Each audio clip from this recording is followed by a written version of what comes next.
So I'm going to take you through the clerking process, how to clerk a new patient, for example, in the acute medical unit. I'm going to use the clinician workflow.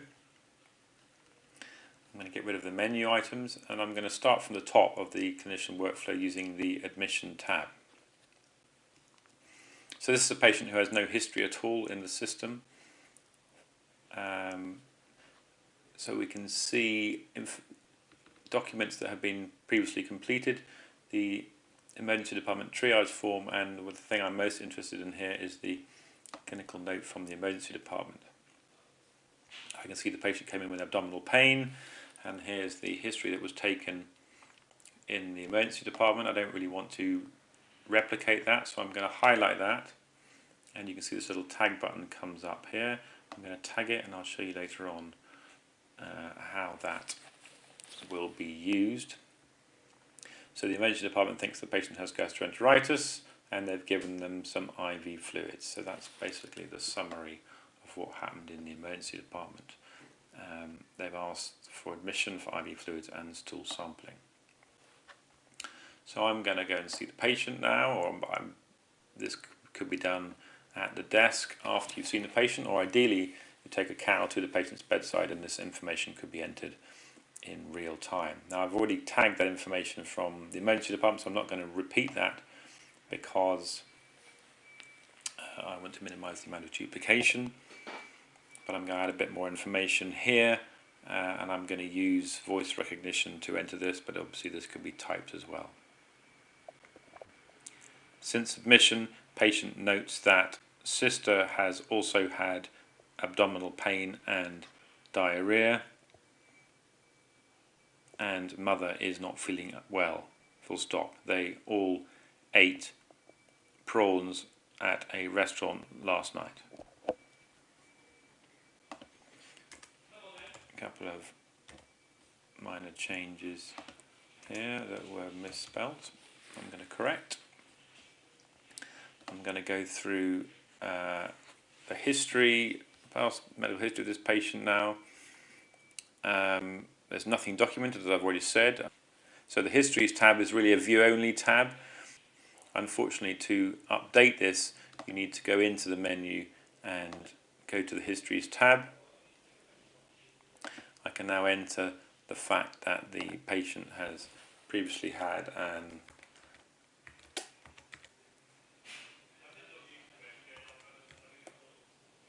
appendectomy, which happened in 1984, but there's no significant past medical history.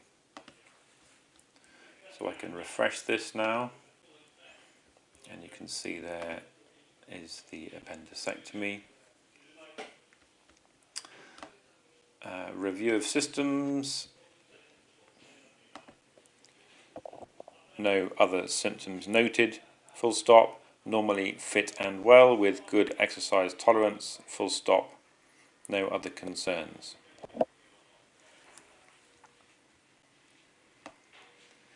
I'm going to go down to the allergy section now. This patient tells me that he is allergic to penicillin, to the class of antibiotics. So I can add this now directly from within this workflow end page.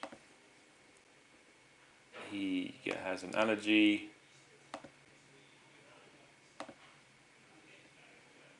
I'm going to add in that he gets a rash.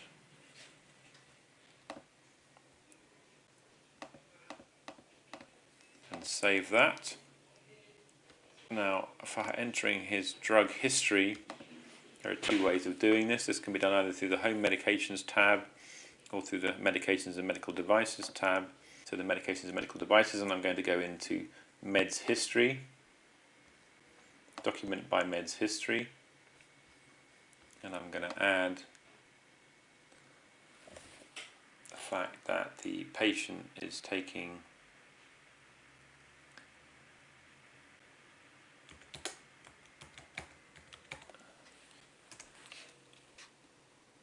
lisinopril 5 milligrams once a day. It's important to note that this here is under medication history, and that's what this icon here demonstrates, that this is what the patient was admitted on.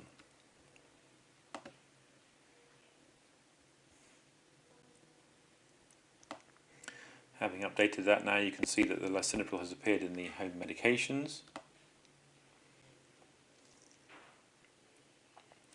As I move on down now, I can see the IV fluids that were prescribed in the emergency department.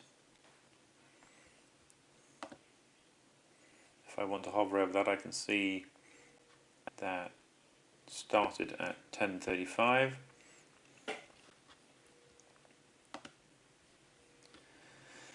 Moving down to the next tab, we've got vital signs. I can see the current latest vital signs, and I can do my examination findings.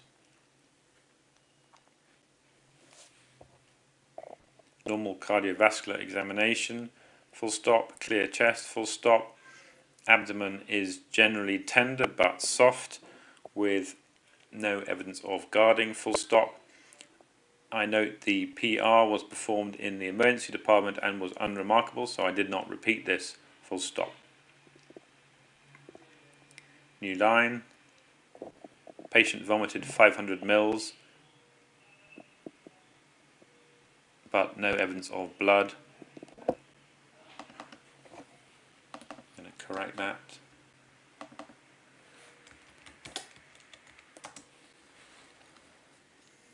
And now I'm going to move down to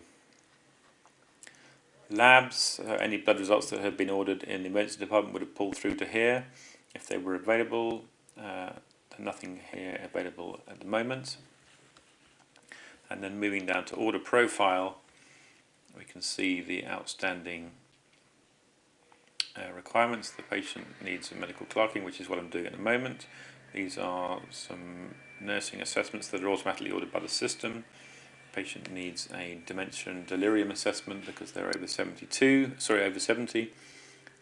and they will need a VTE risk assessment in due course. And there's the order for the fluids that were done in the emergency department. And now I'm going to update what I think is going on here. I think I agree with the ED team that I think this is gastroenteritis, so that's my likely diagnosis. If you see this visit beside that, if I enter this now, it will bring up the current working diagnosis of gastroenteritis as this visit. But I note that the patient was on lisinopril, and this, it told me it's for hypertension, so I'm going to change this to chronic, and I can put in hypertension, and that will add that as a chronic problem. If I so wished, if this was a new diagnosis of diabetes, I could of course add that here, and it would come in to both this visit and chronic. And if we move up now, if we go back up to the histories tab, you'll see hypertension has now been added as a chronic problem. I didn't need to duck out of the record to enter that. So I'm back in here now with my problem list of gastroenteritis and a past history of hypertension. I now have to put in my plan and requested actions. The patient's already having IV fluids. So my plan as regards gastroenteritis is isolation in a side room,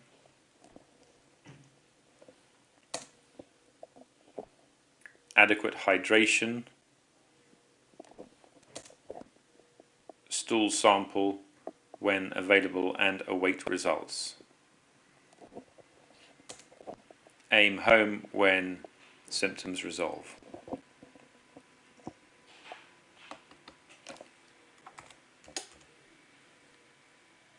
And then there's a field, if necessary, here for other more general actions not specifically related to the diagnosis.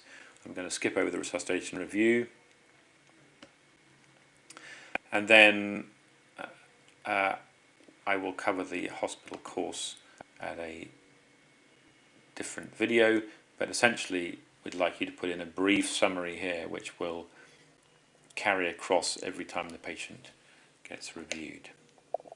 Patient admitted with 12 hours of diarrhea and vomiting with abdominal pain, presumed gastroenteritis, pending investigations. So the save button's on here. This will automatically save after a few minutes, but I'm just going to make sure by pressing the save button now. It's not normally required. So I've done all the information, all the collection of information that I need. And what I need now to do is to create that document that's going to summarize and bring all this information into one place. So at the moment, we've just captured information in a sort of holding pen. It's absolutely essential that you bring that in to a document so that others can see it. So I'm going to click on that, and this is an admission clerking note. There's different templates you can choose from. Obviously this is a clerking, so that's fairly straightforward. And then it's imperative that you decide where to save that document so it's easy to find. Now this is a pretty horrific list of all possible locations we could save a document. It's really important that you filter this down to your personal list, which becomes much more respectable, and I'll do a separate video on how to do that. But essentially this is an acute inpatient admission clerking, which is clearly the right place for this to go. So I've got a location which is correct, an admission clerking note which is the right template, and I'm going to click on OK, and this will bring all that information forward for me and give me a chance to review that document and see if I want to make any changes. You'll remember I've had that tagged information from the ED document. I didn't want to repeat that, so I'm going to bring that forward and I'm going to plant that in there. I see there's a problem with the voice recognition there. They all ate prawns at a restaurant last night, and I'm now going to remove this. No one else has been unwell in the house because that's clearly no longer correct. There's my clinical summary, my systems review, my examination. Check I'm happy with all that. There's my plan. I'm going to sign and submit this. It's important that you sign and submit and don't press save. Sign and submit will make that a permanent record.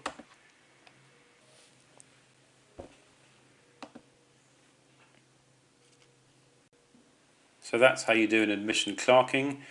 And if I come back up to documents and refresh this, now you will see that here is my clerking document that I created, available for everybody else to see going forwards.